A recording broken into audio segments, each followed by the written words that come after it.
8 students from the first batch of MD Homeopathy at Northeastern Institute of Ayurveda and Homeopathy, Neiah, have been on an indefinite hunger strike since November 26th, protesting the administration's failure to address their grievances.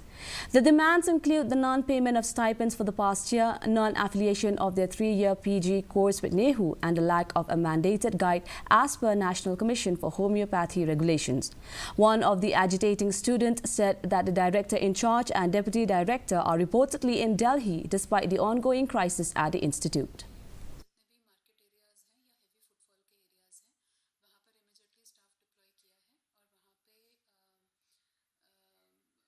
The director is absent. He is in Delhi.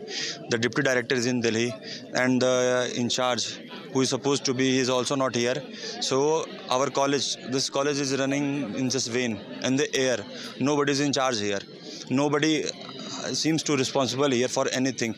The 8 PGTs that are striking, they are hungry for more than 48 hours. This is third day of their hunger strike, and nobody is listening to their demands. This should stop. The administration should listen to us. The second Tura Megong International Literary